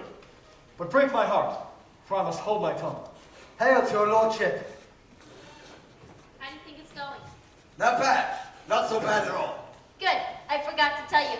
Kisses on your opening, old pal. You too, Vernon. Kisses on my opening. Have you seen Mary? You know, you've been saying that for years, Daisy. Kisses on your opening. And you might want to consider just saying, break a leg or something. Why? Well, I mean, kisses on your opening? What? It suggests kisses on your opening. Yes. Kisses on your opening night. Are you the ghost now? Nope. Ghost first, Polonius now, ghost again, then the gravedigger, and finally the English ambassador. Quite a workout. Where's Mary? Haven't seen her. Is it okay out there? Yes, I think it's okay. My duty's your honor. Mary, where have you been? You've almost made us late. Concentration and preparation and listening are the keys to emotional acting. Isn't that right, Jack? I don't know. I'm not an actor. I'm not an actor anymore. I'm a lordship. How these will rise, though all the earth overwhelm them in men's eyes. Tyler! Foul deeds will rise! Crap! My necessaries are embarked, and sister, as the winds give benefit, What the hell happened with Tyler? Well, Tyler was a bit. Actually, Mary was a bit. You know, I think it's going kind of okay out there. Yeah, it does seem kind of okay out there. Yet here, Laertes, aboard for shame. They really seem to be right with it. Well, it's not too hot. The audience won't be listening if it's too hot or too humid. The temperature, humidity index, keep the audience listening. There's a nice breeze coming through those doors. And the mosquitoes. They won't be listening if they're waving their programs at the mosquitoes. Yeah, not too many mosquitoes for some reason. Temperature, humidity index is the key to the audience listening. They really do seem to be listening. The mosquitoes? Anyway, kisses on your opening, dear. What do you mean you can't find it? I can't find it.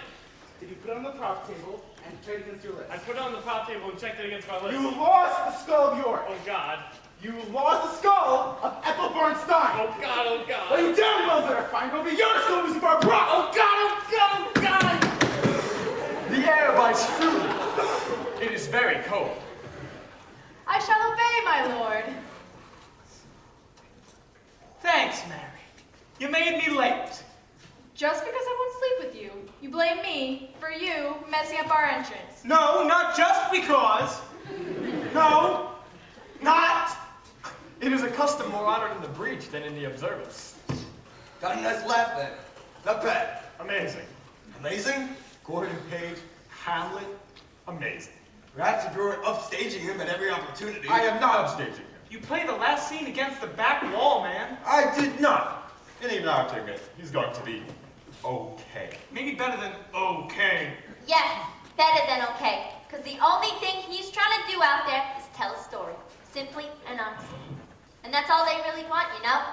To sit in the dark and listen to stories. And the best we can do is just that. Tell them a good story.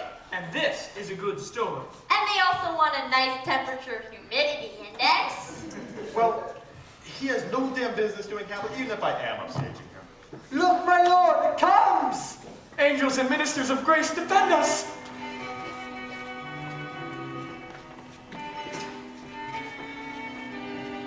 Speak the speech, I pray you, as I pronounced it to you, trippingly on the tongue. Nor do not saw the air too much thus, but use all gently. Suit the action to the word to the action. With this special observance that you not overstep the modesty of playing, for anything so overdone is from the purpose of playing, whose purpose, both at the end and now, was and is to hold a mirror up to nature, to show virtue, her own feature, scorn her own image, and the very age and body of time, his form and pressure. Go make you ready. What ho, Horatio! Here, sweet lord, at your service. No, no. Well, then maybe you better go a little rewrite. Something along the lines of, alas, poor York, and knew him Horatio, before he's lost his head. Does anyone know where the head is? Out the door and to your right. So you're still mad at me? I'm not mad. I made my entrance on time. Well, you cut it so damn close it broke my concentration. Preparation and concentration and listening. You know, I maybe could have fallen in love with you, for real. Except you're always trying to pull this bullshit actor guy thing on me. Bullshit actor guy thing? Oh, that's real smart. Some bullshit actor guy thing. Wait, did you just say? I've got to go prepare. Oh, from this time forth my thoughts be bloodier or nothing worth. Where is the beauteous queen of Denmark? Henry! What about this? Very good. Very artistic. Show that to Gordon and see what he says. No? No! Find the skull. Bring me the skull. Ethelbert Stein. Gordon! Gordon, I have to talk to you. I'm sorry if I'm interrupting your preparation, your concentration or something. You know in Act 5 in the scene with Richfield as a gravedigger and he's supposed to hand you the skull of York? Well, he won't, because I put it on the prop table before a half hour and checked it off like I was supposed to on the pre-show prop checklist, and I went back to get it, to put it in the trap that's supposed to be the grave, and it's gone, and I looked everywhere, and now he's going to kill me because you can't use this cantaloupe, can you? And I'm really, really sorry, but maybe you could come up with a line or something like, methinks I held the skull of York once, and methought it looked at it like this melon.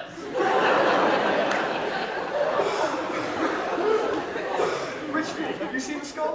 It's in the trap. It's in the trap? Always check your own props, my boy. When I did Howie with Thornton in our town, well, of course all those props were imaginary, but I would check them and set them just the same. By the way, very nice work on that skull. Very realistic. Every time I see it, it reminds me of someone. Nobody told you it's a skull? Oh, well, thank you for your work, Brown. What? Very nice work, Brown. All right then, where's my second gravedigger? Come on, Susanna, old girl. A pickaxe and a spade, 4 and a shrouding sheet.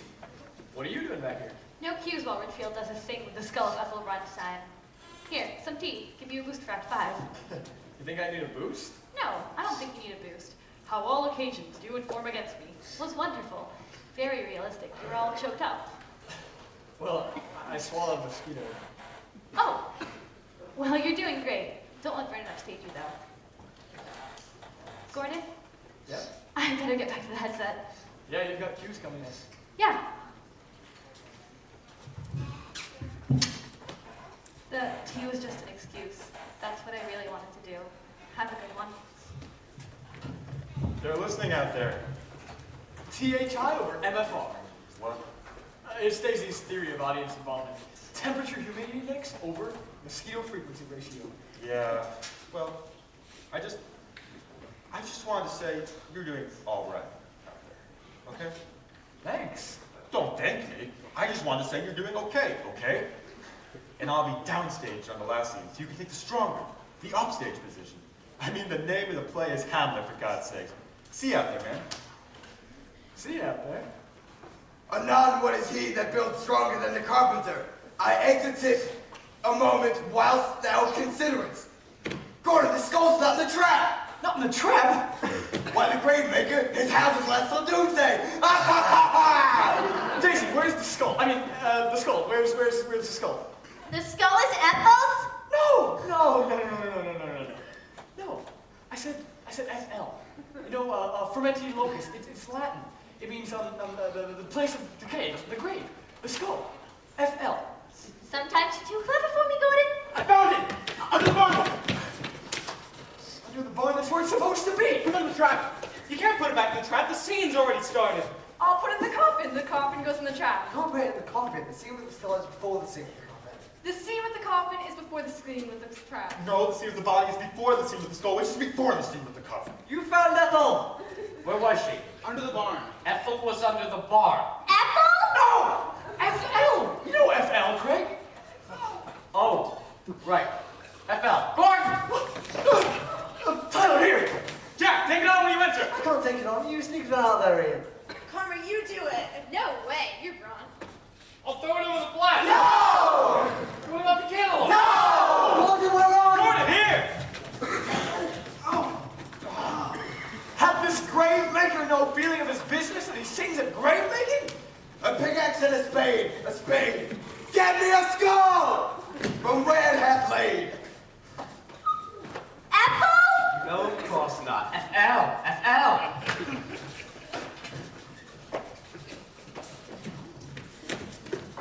This skull was Yorick's skull, the king's jester. The skull is Ethel's, isn't it? Yes. Well, she always wanted to be in Hamlet. Is your head okay? Yeah. Is yours? Listen, what you said before about maybe falling in love. Did you mean it? Maybe. Yeah? Yeah? Me too. Maybe. Tyler, we've got an entrance here. Get your ass on stage. Have a good death. Thanks. Everybody ready for the last scene? Oh, yes. We get to all die by poison now. Isn't that lovely? Poison leaves so much room for acting. Lay her in the earth, and from her unpolluted flesh, let violets spring. Here, thou murderous, incestuous, damned Dane, drink off this poison. Follow my mother. He's justly served. Forgive me, noble Hamlet. Heaven make thee free. I follow thee. Horatio, I am dead. Thou livest. Report me and my cause a right to the unsatisfied. Oh, I die, Horatio. The potent poison quite overcrows my spirit, and I cannot live. The rest is... Now cracks a noble heart. Good night, sweet prince, and my flights of angels take you to thy death.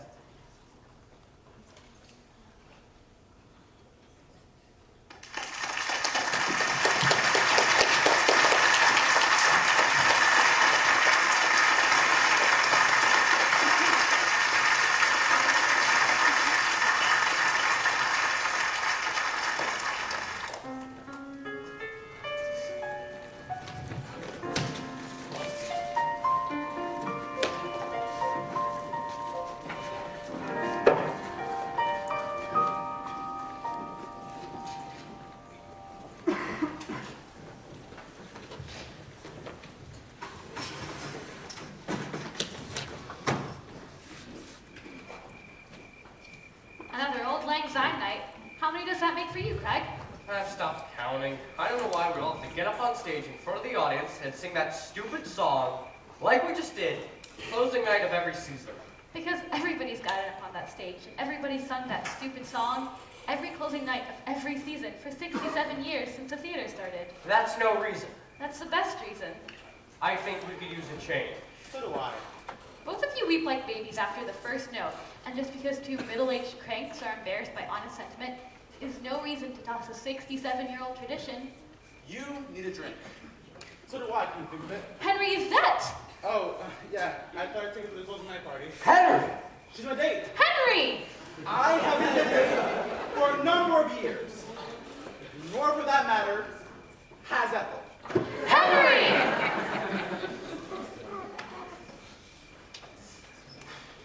You did very well with the pencils this season, Sarah. I was very pleased with that. Efficient.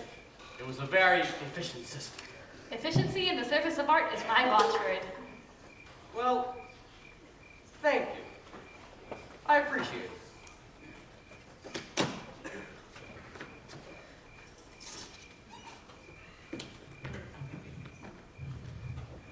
Gordon, are you in here?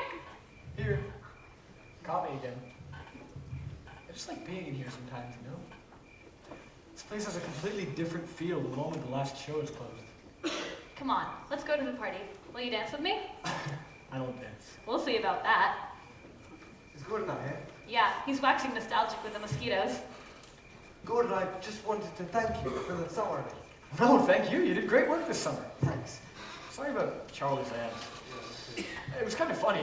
Not funny like it was supposed to be funny, but funny you'll look at it a few years from now funny.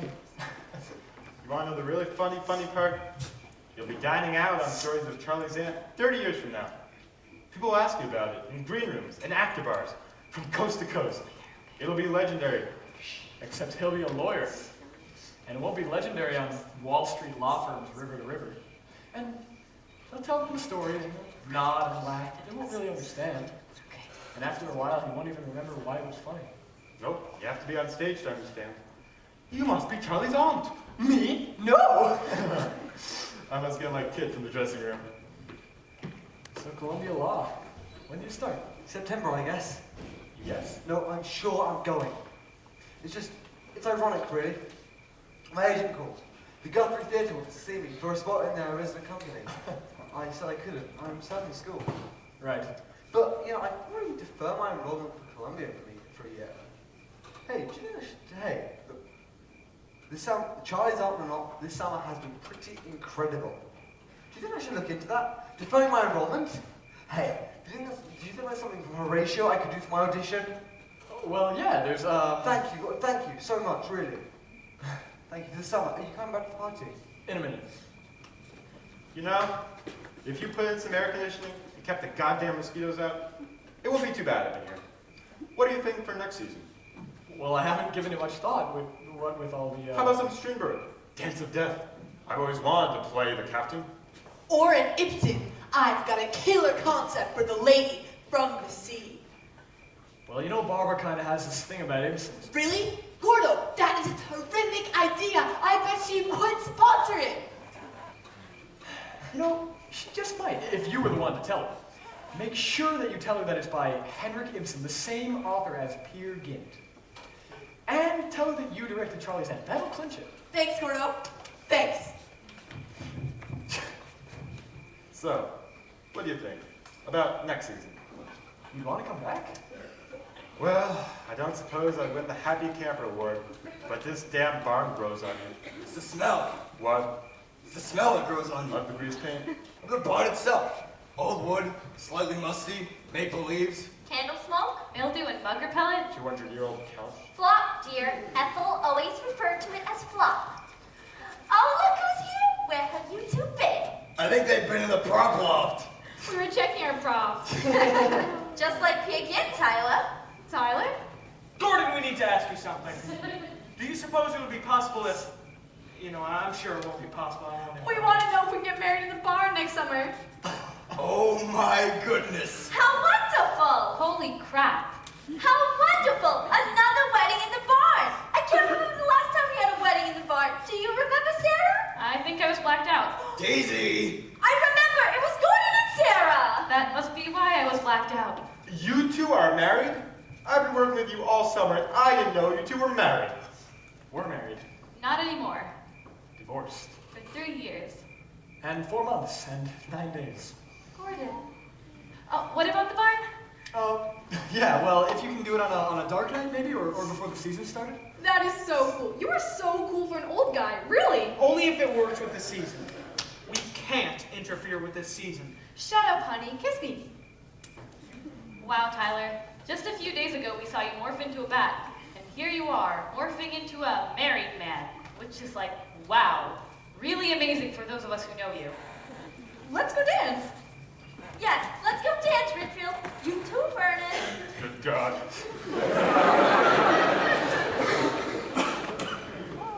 You've been counting? Yep. What's this? Gin and tonic. You like gin and tonic. Well, what's that? Diet Coke. I like Diet Coke. Really? Really, it's been Diet Coke all summer, in fact. Mostly, anyway. Why would you? Because then I'd have to talk about it, and we'd have to talk about us, and I couldn't. Are you sorry you brought me back here this summer? No. Are you sorry you came? No? Can I come back next summer? Yeah. Gordon, Gordon! I think I've got some news. I've been toting things up, Closing night party and Craig is in the woodshed toting things up. and I think I have all the receipts in. Or at least the ones that aren't wadded up in the back pockets of Henry's jeans that'll send me in December to be reimbursed. But I won't, because it'll be too late. And I think we are remarkably going to end the season with a small surplus. How much? Well, I've left in a contingency, of course. For the wadded up receipts in my jeans. But minus the contingency, it comes out to $106, which means we have no cash to start next season. So the sooner you can make your call to Mrs. Tabarno. Doe, a deer, a female deer. Oh, God. Don't worry, Gordon. We still got yours. A little touch of Flamingo Mouse. Craig, Gordon, Barbara DeMartino just. Yes, she certainly did. What? Barbara deliberately dumped an entire bowl of carbonic junk dip right on Susanna's head. Why on earth would she do that? I have no idea. Gordon? I have no idea. Hey, you guys know what's going on in the bar? We have no idea. Did you guys know that Barbara Martineau knows like martial arts and Susanna's a kickboxer? Who's left in there? Just like Barbara and some of her friends in the country club. And Susanna. But Susanna looks like way skank and yucky. Shut the barn doors before they find us. And be quiet. Just hold on. Turn the lights.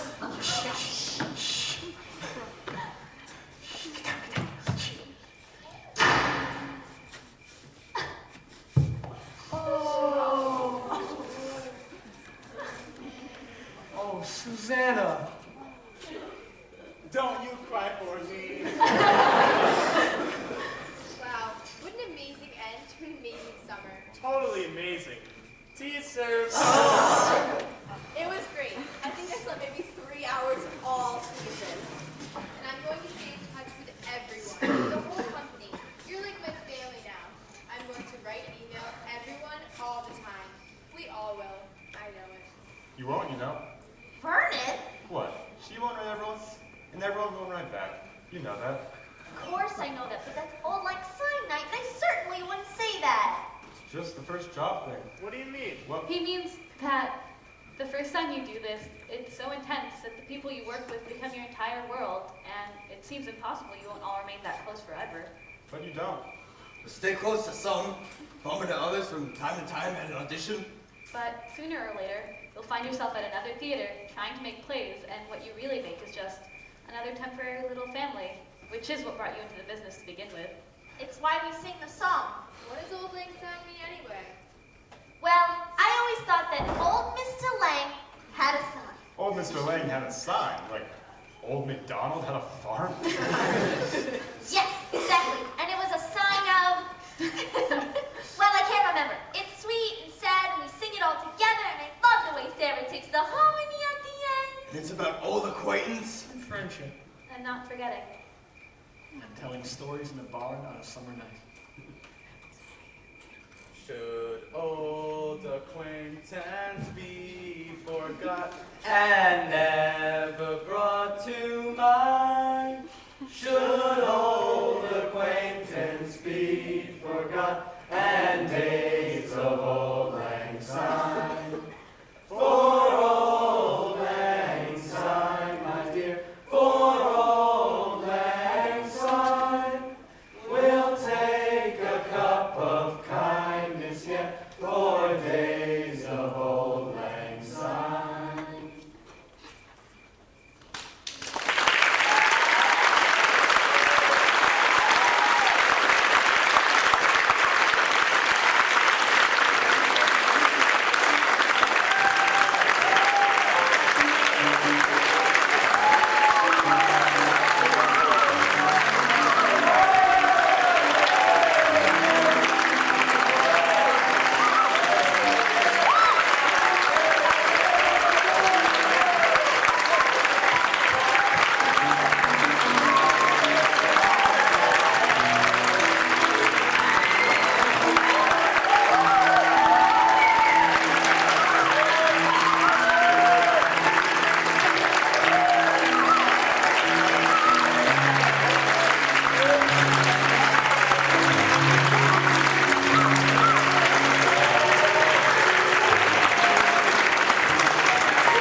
it going for the Rhinebeck Laughingstock stage crew.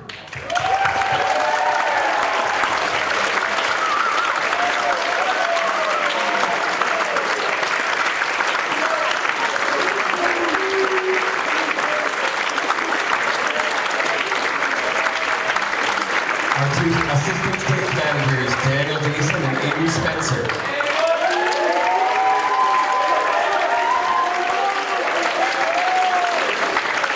Laughingstock art crew and props crew.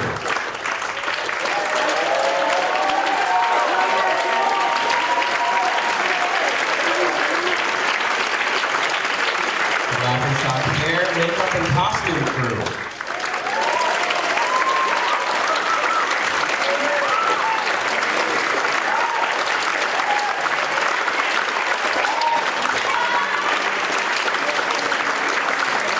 Sound and lighting crew.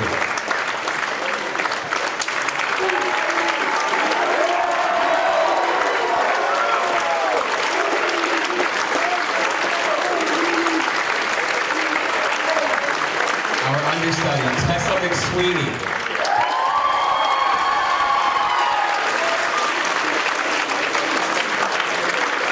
And finally, our assistant director, Bram Wallowitz, and our stage manager, David Jackson.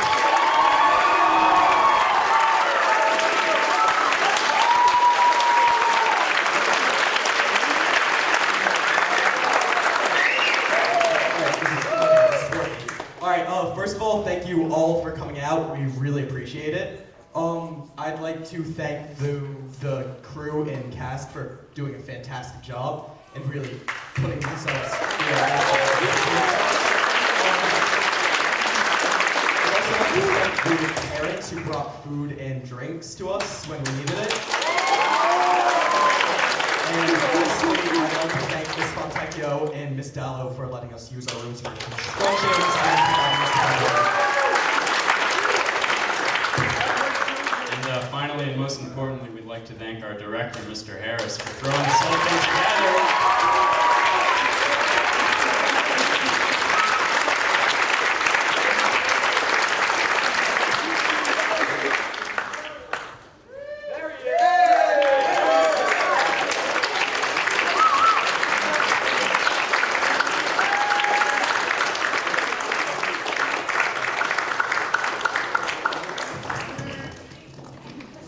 I don't have anything to say except, how about this cast and crew, everybody?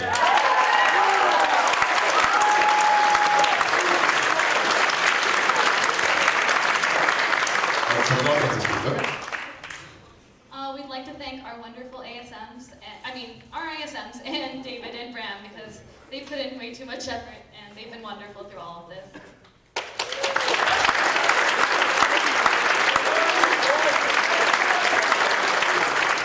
I'm sorry, there's one person that I didn't single out by name that I really think needs a special hand. Sean Primrose, can you come over here? Sean